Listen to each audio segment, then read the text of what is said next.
friends, once again welcome back to Life Science with Pratibha. I hope you all are doing good. तो guys मैं उम्मीद करती हूँ body fluids and circulation की आपने first 2 parts watch कर लिए होंगे, जिसमें मैंने एक वीडियो में बताया था ब्लड के बारे में, जिसमें हमने ब्लड के कंपोनेंट्स को डिस्कस किया था। उसके बाद हमने उन कंपोनेंट्स में भी प्लाज्मा को डिटेल में समझा अगली वीडियो में। तो आज हम लोग बात करने वाले हैं ब्लड का जो दूसरा कंपोनेंट था, फॉर्म्ड एलिमेंट्स, जिनको हम बोल रहे थे ब्लड सेल्स। तो उसके हम बात करने वाले हैं, जिसमें से आज का टॉपिक रहेगा हमारा रेड ब्लड सेल पे। तो चलिए बिना देर करे शुरू करते हैं हम अपनी आज की वीडियो। तो गाइस सबसे पहले ये जान लेते हैं कि आरबीसी को और किस नाम से जाना जाता है, क्योंकि कहीं पे कभी भी कॉम्पिटेटिव एग्जाम्स होंगे तो आपको हो सकता है रेड ब्लड सेल वो लोग लिख के ना दे क्वेश्चन में, किसी और नाम से आपको क्वेश्चन पूछ लें। क्वेश्चन आपको आता होगा पर आपको अगर उसका दूसरा नेम नहीं पता होगा तो आप आंसर नहीं कर पाएंगे। तो जानते हैं कि रेड ब्लड सेल को हम लोग और क्या बोलते हैं। So it is also known as erythrocyte. Erythrocyte. And the short form for this red blood cell is RBC. ठीक है, अब बात करते हैं इसके शेप और साइज की। तो इसका जो शेप है बहुत अनोखा सा शेप रहता है इस सेल का। This is having a biconcave shape. Biconcave shape का मतलब अगर हम देखकर कि ओवल किस तरीके का होता है, कुछ ऐसा ओवल रहता है, ठीक है। तो इसमें ये अंदर की तरफ धंसा हुआ होता है, इसलिए हम इसको बाइकॉन्केव शेप बोलते हैं। इस शेप की वजह से क्या हो रहा है, इसकी एक खास बात ये है कि बाइकॉन्केव शेप होने की वजह से ये क्या कर रहा है, surface area to volume ratio बढ़ा दे रहा है। क्योंकि आरबीसी का काम है हीमोग्लोबिन को कैरी करना, और हीमोग्लोबिन क्या करता है, फर्दर ऑक्सीजन को कैरी करता है हमारी पूरी बॉडी के अंदर। तो बाइकॉन्केव शेप होने की वजह से इसका जो ये सरफेस एरिया है हीमोग्लोबिन के लिए बढ़ जाएगा। तो जितना ज्यादा सरफेस एरिया हीमोग्लोबिन के लिए बढ़ेगा, वो हीमोग्लोबिन उतना ही ज्यादा ऑक्सीजन को कैरी करेगा। तो ये एक बहुत बड़ा एडवांटेज है आरबीसी का कि it is having a biconcave shape, जिसकी वजह से क्या हो रहा है, surface area to volume, surface area to volume ratio जो है वो इंक्रीज हो जाता है, जिसकी वजह से मोर हीमोग्लोबिन विल बाइंड, और मोर हीमोग्लोबिन बाइंड होने की वजह से it will carry more oxygen to all the body parts. So this is a very big advantage. अब बात करते हैं कि इसमें कोई भी न्यूक्लियस नहीं होता है। So this is a enucleated cell. Erythrocyte की बात कर रहे हैं हम लोग, ई न्यूक्लिएटेड सेल, यानी कि इसमें कोई न्यूक्लियस नहीं होता। अब न्यूक्लियस ना होने के साथ साथ इसमें सेल ऑर्गेनेलीज भी कुछ प्रेजेंट नहीं होती हैं, जैसे कि ना तो इसके पास माइटोकॉन्ड्रिया है, नो माइटोकॉन्ड्रिया, ना ही इसके पास एंडोप्लाज्मिक रेटिकुलम है, नो एंडोप्लाज्मिक रेटिकुलम,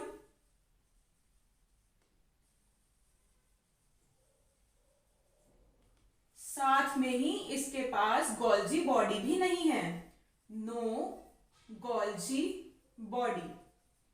तो भाई इस सेल के पास कोई सेल ऑर्गेनेली नहीं है, तो ये सारा काम कैसे कर रहा है, इस सेल को एनर्जी मिल कहां से रही है। तो एनर्जी के लिए ये एक प्रोसेस के अंडरगो जाता है, ये करता है एनएरोबिक रेस्पिरेशन। एनएरोबिक रेस्पिरेशन से ही ये सेल जो है पूरी की पूरी एनर्जी लेता है और सारे के सारे फंक्शंस परफॉर्म करता है, क्योंकि ऑर्गेनेलीज तो इसके पास है नहीं, ना ही माइटोकॉन्ड्रिया है, ना एंडोप्लाज्मिक रेटिकुलम है, और ना ही गोल्जी बॉडी है। तो ये एनारोबिक रेस्पिरेशन का प्रोसेस करके पूरी की पूरी एनर्जी को यूटिलाइज करता है और ऑक्सीजन को कैरी करने का काम करता है। अब हम बात करते हैं कि ये जो आरबीसी है ये एक्चुअली हमारे बॉडी में कहाँ पे फॉर्म हो रही है। तो गाइस अगर एम्ब्रियोनिक स्टेज की हम लोग बात करें, तो एम्ब्रियोनिक स्टेज में जब हम लोग होते हैं तो जो आरबीसी का फॉर्मेशन होता है वो किन 2 इंपॉर्टेंट ऑर्गन्स में होता है। तो दो organs are liver and spleen. Liver and spleen के अंदर एम्ब्रियोनिक स्टेज के टाइम पे आरबीसीज फॉर्म होती हैं, रेड ब्लड सेल्स बनती हैं। पर एक बार जब एम्ब्रियोनिक स्टेज क्रॉस हो जाता है तो उसके बाद एम्ब्रियोनिक स्टेज के बाद आरबीसी का फॉर्मेशन स्टार्ट हो जाता है गाइस बोन मैरो के अंदर। अब भाई बोन मैरो के अंदर कैसे ये आरबीसी बन रहे हैं एम्ब्रियोनिक स्टेज क्रॉस करने के बाद?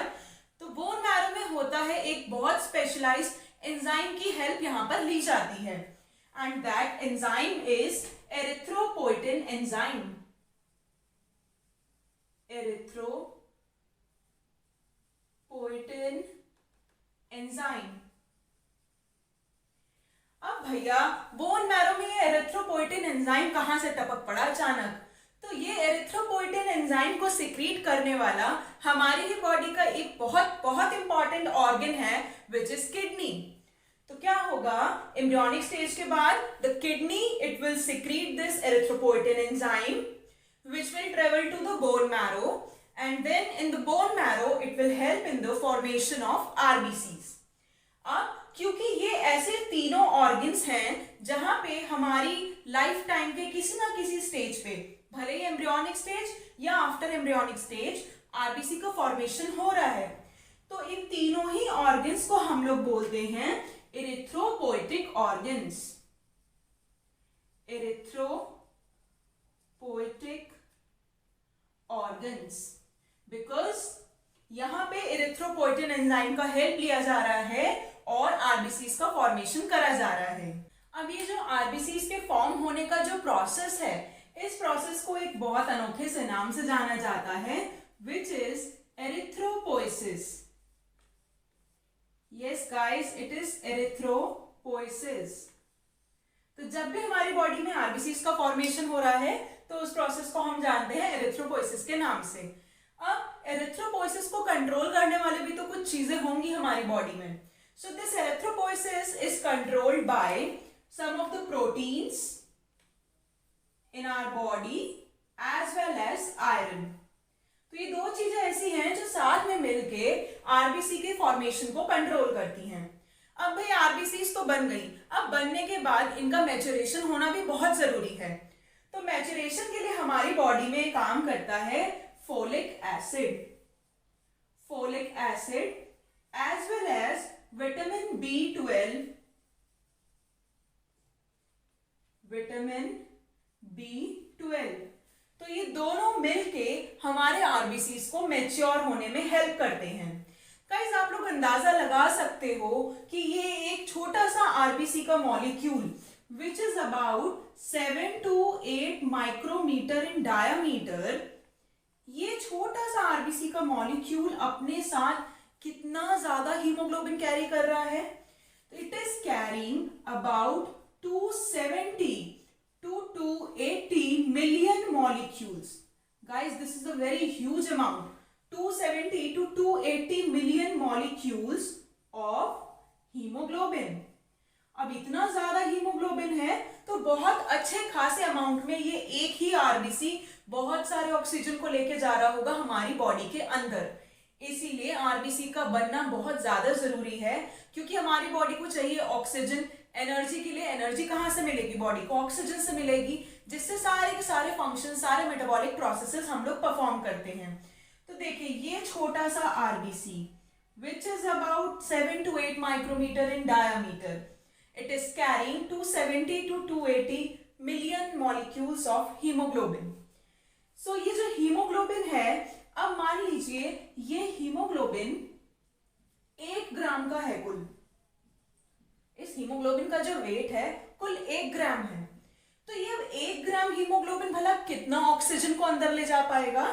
सो it is carrying 1.34 ml of oxygen, which means 1 gram hemoglobin contains 1 carries 1.34 ml of oxygen। बहुत देर से हम बोल रहे हैं, आरबीसी की बात कर रहे हैं और हम कह रहे हैं हीमोग्लोबिन हीमोग्लोबिन।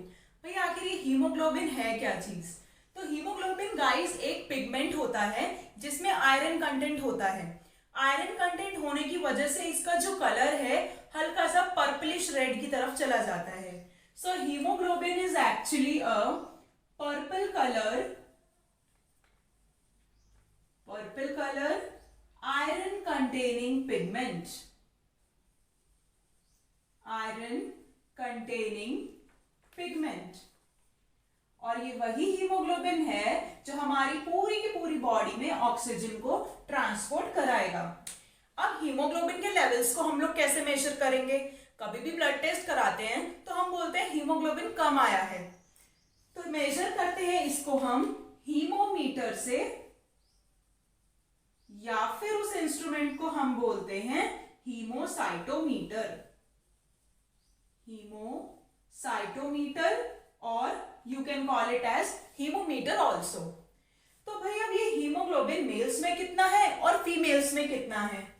तो मेल्स में जो इसका अमाउंट रहता है guys, that is 14.5 plus minus 2 milligram per 100 ml of blood, per 100 ml of blood.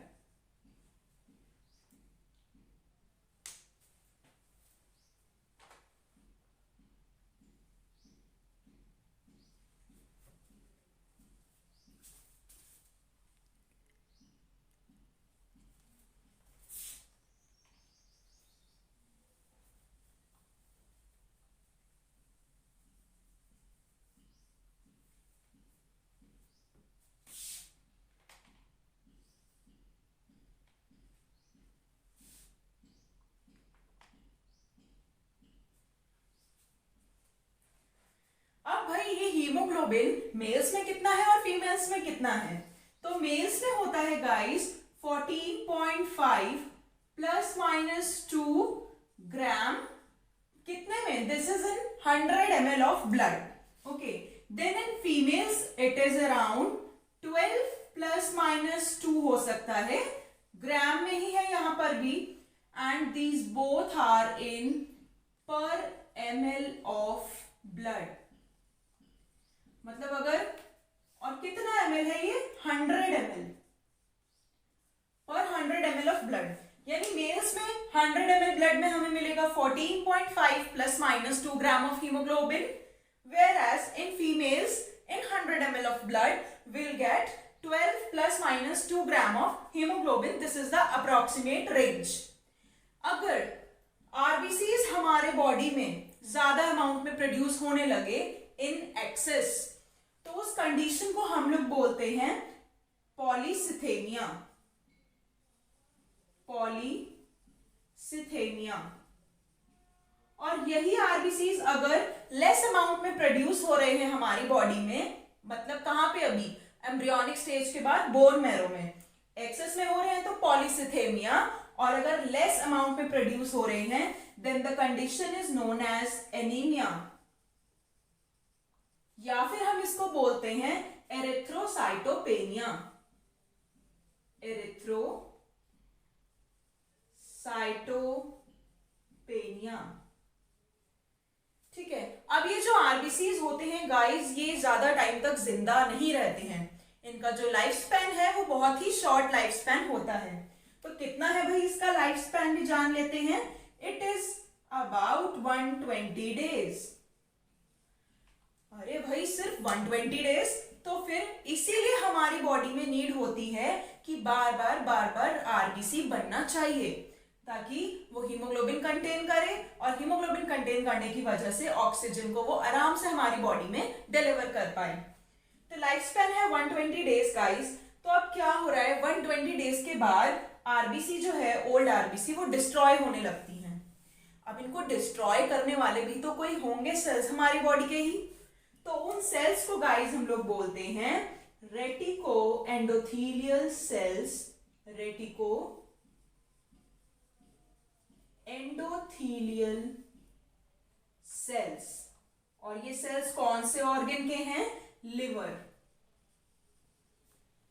So the reticoendothelial cells of the liver, they will destroy these old RBCs after a period of 120 days. अब RBC का जो हर minute में destruction हो रहा है, मतलब कि पर मिनट डिस्ट्रक्शन ऑफ RBC, उस प्रोसेस को हम बोलते हैं हीमोलाइसिस, क्योंकि एक्चुअली में उसमें जो हीमोग्लोबिन है उसी का ब्रेकडाउन होता है, इसीलिए उस प्रोसेस को बोला जाता है हीमोलाइसिस। और अभी हमने पढ़ा था कि जो फॉर्मेशन ऑफ आरबीसी होता है उसको बोलते हैं एरिथ्रोपोइसिस, वेयर फ्रेंड्स, अभी हम लोगों ने बात करी थी कि पर मिनट डिस्ट्रक्शन हो रहा है आरबीसीज का, और उस प्रोसेस को हम बोलते हैं हीमोलाइसिस। अब हीमोलाइसिस होने के बाद हमें मिला क्या? कुछ ना कुछ टूटा है। Lysis means break down, haemo means यहाँ हीमोग्लोबिन, तो ब्रेक डाउन होने के बाद हमें कुछ ना कुछ मिलेगा। तो यहाँ पे हमें दो पार्ट्स में मिलता है। एक होता है iron containing pigment, iron containing pigment, और इस आयरन कंटेनिंग पिगमेंट यानी ऐसा पिगमेंट है जिसमें आयरन प्रेजेंट है, उस पिगमेंट का नाम है हीमोसाइडेरिन, हीमोसाइडेरिन। देन दूसरा पार्ट जो हमारे पास मिलता है that is a bile pigment, and this bile pigment is having two types of proteins here. One is bilirubin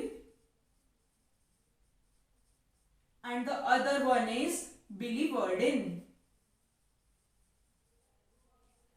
So after hemolysis we got two pigments. One is the iron containing pigment and the other is a bile pigment.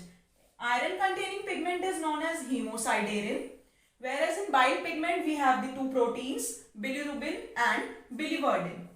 अभी हम बात करते हैं कि haemolysis कितनी तेजी से हो रहा है, यानी कि जो आरबीसीज का डिस्ट्रक्शन है वो कितनी तेजी से हमारी बॉडी में हो रहा है। तो अगर एक सेकंड की बात करें, सिर्फ एक सेकंड में 2.5 मिलियन मॉलिक्यूल्स डिस्ट्रक्ट हो जाते हैं आरबीसीज के। 2.5 मिलियन मॉलिक्यूल्स डिस्ट्रक्ट होते हैं पर second. So this is the rate of haemolysis. अब गाइस, हीमोग्लोबिन की हम बात कर रहे थे, तो हीमोग्लोबिन के अंदर जो प्रोटीन होता है वो किस टाइप का प्रोटीन है? तो that is actually a conjugate protein, conjugate protein. अब इस कंजुगेट प्रोटीन में क्या होता है? Iron containing porphyrin heads, porphyrin heads, यानी कि जो हर एक हीमोग्लोबिन का ग्रुप होगा उसके पास पोरफायरिन हेड्स होंगे। उन पोरफायरिन हेड्स में क्या है? आयरन होता है, तो हम उनको बोल देते हैं आयरन कंटेनिंग पोरफायरिन हेड्स। अब एक्चुअली अगर स्ट्रक्चर की थोड़ी सी बात करें तो इस पोरफायरिन हेड वाले पोर्शन में हमारे पास रहती हैं 4 पायरोल की rings, 4 pyrrole rings, and these 4 pyrrole rings, they are further attached with 4 polypeptide chains. So these 4 pyrrole rings attached along with 4 polypeptide chains. अब गाइस, ये पॉलीपेप्टाइड चेन्स भी सारी चारों की चारों एक जैसी नहीं होती हैं। इसमें हमारे पास होती हैं alpha chain and beta chains.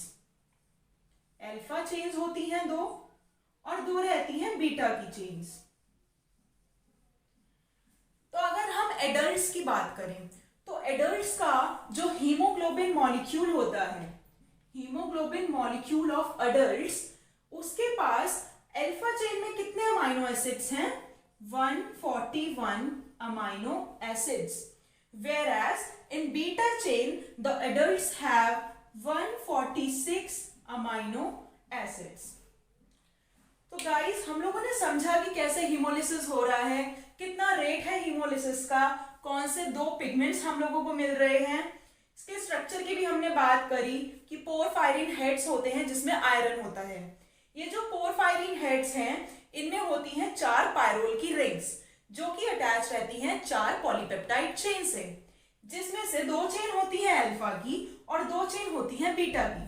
फिर हमने बात करी एडल्ट्स की कि एडल्ट्स का जो हीमोग्लोबिन मॉलिक्यूल है उसमें इस अल्फा चेन के पास है 141 amino acids, whereas this beta chain is having 146 amino acids. So guys, RBC में जो ये हीमोग्लोबिन है, this is very important. ये हीमोग्लोबिन क्या कर रहा है? हमारी बॉडी में ट्रांसपोर्ट कर रहा है गैसेस का, मेनली ऑफ ऑक्सीजन, और साथ ही साथ ये हमारे ब्लड में पीएच को भी मेंटेन करने का काम करता है हीमोग्लोबिन का मॉलिक्यूल, क्योंकि हीमोग्लोबिन का मॉलिक्यूल जो है guys, that also act as a acid base buffer, and because it is acting as a acid base buffer, it is also able to maintain the pH in the blood.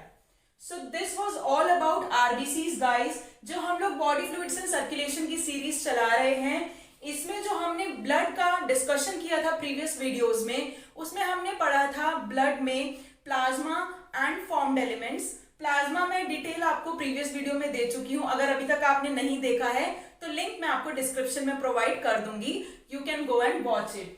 दूसरा part हम लोगों ने अब आज discuss करा formed elements का guys, और formed elements में सबसे पहले एलिमेंट जो हमने डिस्कस करा आज, that was RBCs. So this was all about this lecture guys. I hope आप सभी को बहुत आसानी से समझ में आ गया होगा। गाइस अच्छा लगा हो वीडियो तो मेरे को कमेंट करके जरूर बताइएगा कि आपको कैसा लगा, और चैनल को लाइक शेयर एंड सब्सक्राइब करना तो बिल्कुल मत भूलना गाइस। अपने फ्रेंड्स को ज्यादा से ज्यादा शेयर कीजिए ताकि वो लोग भी बहुत आसानी से इस टॉपिक को समझ सकें। मिलते हैं हम लोग नेक्स्ट वीडियो में, तब तक के लिए टेक केयर, बाय बाय।